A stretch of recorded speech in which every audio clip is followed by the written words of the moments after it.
I've got a new wave of Masters of the Universe action figures coming up after this.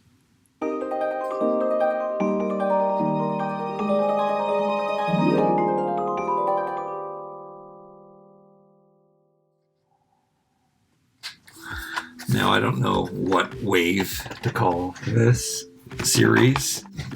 It's really sporadic, and Canada hasn't seen new Masters of the Universe in quite a long time.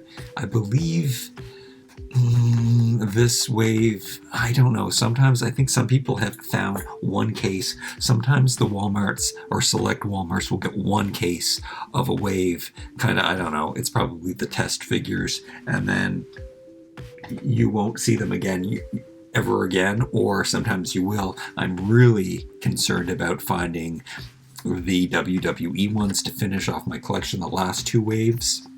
The very last wave is 3 of them. I know Big Bad Toy Store has them. We can get it. Getting things from the States is really expensive for Canada. You know what? These actually came from a friend in Europe, and shipping is cheaper for me to get these from Europe than they are to get them from the States. And this is, see that? They are international cards. So will we be seeing them in Canada in abundance? We are really loaded. A lot of the stuff on our shelves are stuck there, and it's some of the only Christmas toys that haven't been sold. I am concerned that not enough people are buying them. I'm actually not concerned that not enough people are buying them. I'm concerned that Mattel is putting out too many of the wrong figures. They kind of got it right by putting He-Man and Skeletor out separately in their own case assortments. Those actually sell out. All of the He-Mans and Skeletors will be gone. They're not peg warmers. Some specific characters would be, I believe this Teela would be. I am kind of disappointed with her from the amount of paint deco she has on. I think there's too much going on. The thing that I love about Masters of the Universe, and why I liked them as a kid and why I still love them today, the original figures, is because of the minimal paint deco on them, and that they were bright pops of color. They were pop art toddler toys, basically, and that's what these are. These are my favorite Masters of the Universe, though I do love the added articulation. I think it's really fun and cool. We have ETERNIAN Goddess. We know her as the Green Goddess.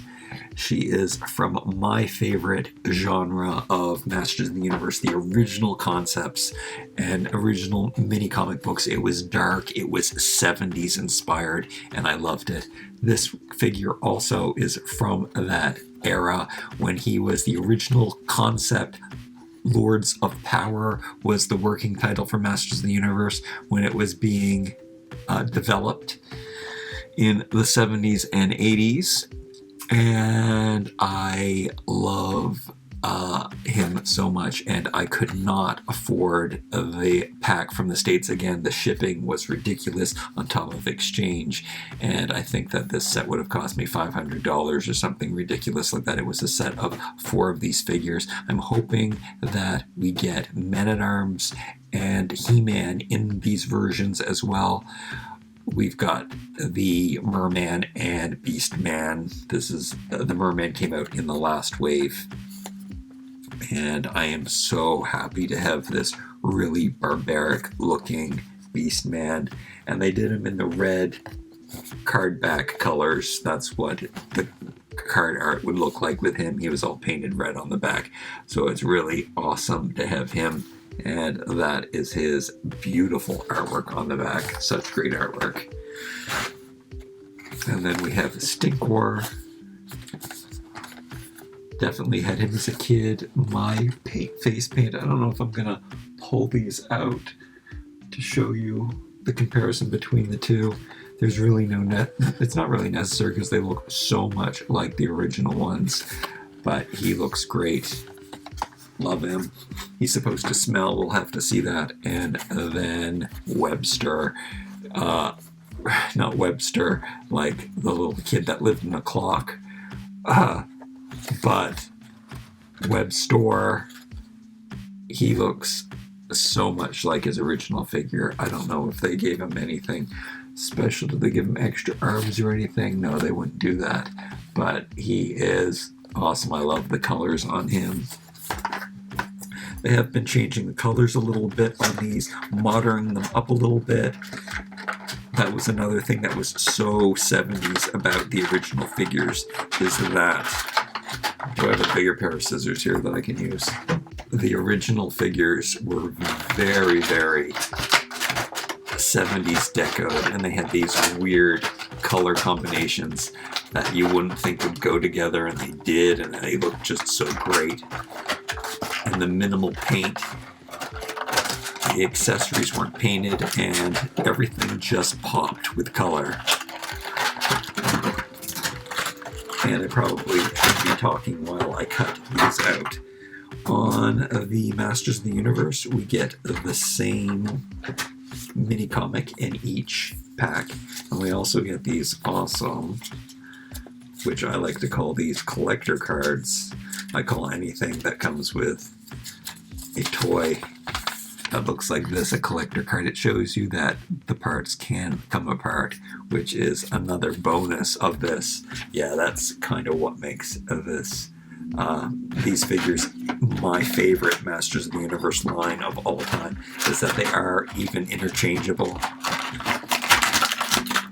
I haven't really taken advantage of that, making my own creations, but the fact that you can take off their joints and make your own cool figures is pretty fun. This may be the first figure to have its own action feature, but I should probably open them before it works exactly the same as the original one. Oh, I like this blue. There's also something about the new colors that they're using, the modern, new, bright colors, that I also love. They're very today, and yeah, I love it. I also have to put them in stocky position, because that is how my original figures look like, and I just think that it makes them more hunky and chunky for sure. And that's what I like in a figure. So super cool. And the back of the comic, I'm finding those retro feels I'm getting for sure from the back of this comic. Like I was saying, with the WWE Masters of the WWE figures, we get a different comic each time, but with these ones, we get the same comic. On the international ones, we have no dialogue in the comic. It's really strange, but we get more art here in Canada, and in all of the rest of the world. But in the States, you do get to know what the story is more about. That's the difference. But yeah, the artwork isn't hidden by, you get to see the full picture unobstructed by text, which is kind of cool to be able to have the artwork like that, because the artwork is really well done, and done by fans mostly who have grown up and have designed and produced art for their favorite property. And I think that is another amazing thing about this line. So good. Okay, open them. Stop messing around. Okay, here they are, looking real great. The first thing I noticed was when I was opening Stinkor's package, I actually said, "What's that smell?" So he does smell. It is very subtle. It's not bringing back memories of the original one, so it is a different smell, and it actually kind of smells good. I like it, but I've heard that it goes away or people don't smell it, but I'm smelling it. It's not too strong, and it's pleasant, but he is stinky and cool. I also love these little plastic bags of treasures that come in here, and again, they're not painted, so we get all of these bonus accessories, and I just think that's so fun. I really wanted to like the Tila, the goddess, but there's something about her, well, I know what it is. There's too many colors on her, and that is why this guy is my favorite. I can't believe how awesome he is. Just see how that gray belt stands out, and it seems like it doesn't belong. That reminds me a lot of the Masters of the Universe. This sick retro yellow is mustard is so good for him, and there is some paint on it, but it's minimal, and he's really popping with color. I love the rubber that the harnesses are made out of, and it just snaps together in the same way that the retro figures did, also with the same adjustment straps on the back. I guess there wasn't room in the package for all of this. Beastman's head is really small here, so he is standing shorter than the rest of the figures, when in reality he should be huge. Look at those spikes, look at the barbaric, look at the one colored harness. I love this. So bringing back the retro feeling. I love it. I love this little arm gauntlets with spikes and Wolverine claws on them. So good. And now Teela came with her harness on. It does attach to her in the same way. I love the rubber that it's made out of. We just have way too much color. She could have been my favorite so easily. Why is there a different blue on the upper bands? Silver here, silver here. She is supposed to be like a goddess. A goddess should, I don't know, maybe she's supposed to be bejeweled, more Indian. I also noticed on her that her feet look like they're backwards. And I tried them on the other way. I know that they're two different feet, but I never noticed that before on my original ones. But I guess you can turn them inwards or outwards to make them look better. I love the color green that she is. I think that's really cool. It would have been awesome to have her translucent like the classics was. The paint's all looking good on all of these for the most part. I think I had a spot of silver mistake on her boot or something right there. Yeah, I like her. I just wish that there was some consistency in her outfit, like a goddess like this, and especially if it's based on the comic book, all of the colors would match. I don't think her hair matching her boots makes that much sense. But if I put on her armor and give her accessories, it's better. Maybe I'll paint remove. Maybe I'll take off all the paint. That could be an option. The boots would match the headdress, and I could keep just the silver. I'm not big on customizing when it's of this much work. Yeah, I don't know what I guess I could just by removing the blue from the bands, which happens all the time in Masters of the Universe. They leave out parts of the armor that's supposed to be painted. They don't paint it, but just like the original, she comes with a snake staff and snake shield, and I love that. I really think that in my mythos, I say that she is the daughter of King Hiss and the Sorceress. Even though I always did believe that she was truly Man-at-Arms' daughter, I really liked that story, and I don't know why that didn't come off to more people in the filmation, but to me, when I watched that episode, it was clear that they were covering up that Teela was legitimately Man-at-Arms' daughter. But in my perfect world, he is her adopted father, and she is actually the daughter of King Hiss, so she can be a snake person too. These are the new knees. I'm not sure if I opened up a figure yet with the new knees. I think that is a great improvement to the knees that we were given before. That is kind of cool that the fan critiques can affect what the toys look like in the future. Love that Mattel listens to us. Again, fans making these for fans.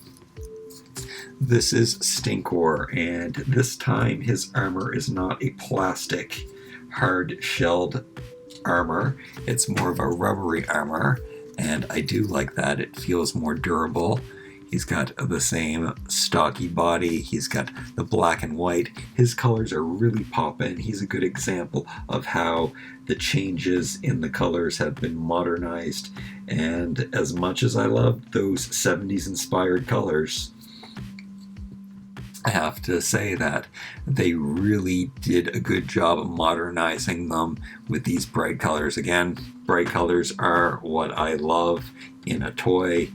Pop art, toys, awesomeness. He comes with a shield. I kind of thought that was cool back in the day. Who just gets a shield as a weapon? But his weapon is his stink, and he needs also other bits of protection, so a shield seems kind of perfect for him. I love how this was sculpted, the simplicity, the bright color. This is the great example of colors that don't belong together, but orange and blue are complementary colors, so both of the colors are popping on him. The red gloves are the example. Red and orange together clashing in beautiful Masters of the Universe harmony. Look at his face. Did they paint his teeth this time? No, they didn't. And see how that is an example of how I like that. His teeth should probably be painted, but there's less to go wrong, and it's covered by his mask anyway most of the time. I like that. Less room for error, more basic popping toy. And then back to Webstor. The hook fits in his hand. If I remember correctly, the handle didn't fit in his hand, and this was such an iconic pose. Also, this pivots and is much more sturdy than the original one. I remember it's thicker. So cool. The string is nice. The mechanics work exactly the same. We've got the same diamond shape on the backpack. He does stand with his backpack too, which is great. Pop of red and orange on him. These were great to release together because they do look so good together. And he has his contrasting, complementary color gun to go along with him. They could have did better with the weapon for him. They could have did some kind of web shooting gun of some sort. I'm smelling Stinkor again. But we have this awesome machine gun that was from the weapons rack in Castle Grayskull. And I wonder if it is the same as the one that we got with Castle Grayskull. If we got one with Castle Grayskull, I think they gave it to us with the guard. Actually, I'm seeing that one. It's different from the one that they gave to the armor that came with the add-on pack. But it's done in the same style. And now that's disappointing. They really should have given him two holding hands, even though this is such an original looking hand. But yeah, now it can't hold both his hook and the machine gun at the same time. But double-handed, and something your figures could never do before is hold both handles at the same time. So great. He looks so good. I'll have to wrap around the hook like we always did. I think that they have put out these things.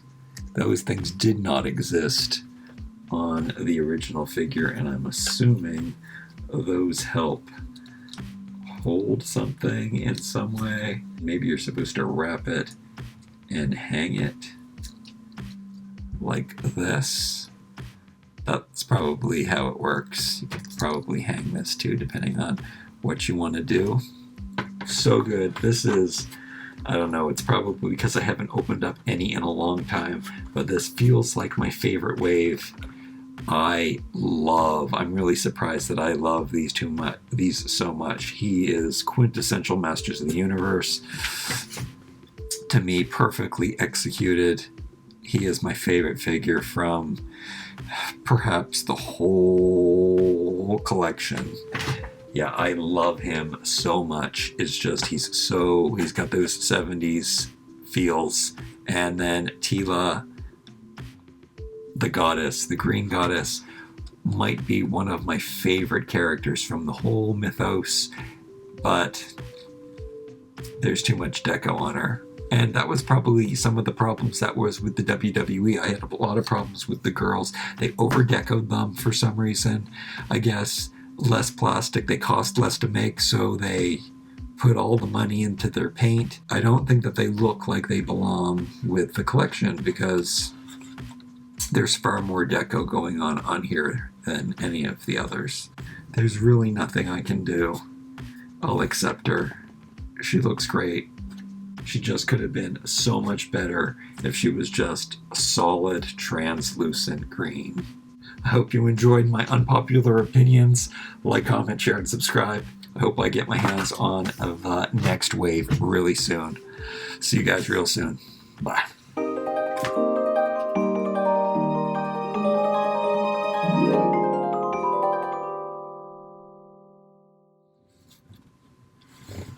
I really do like her. It's just, she could be so much better.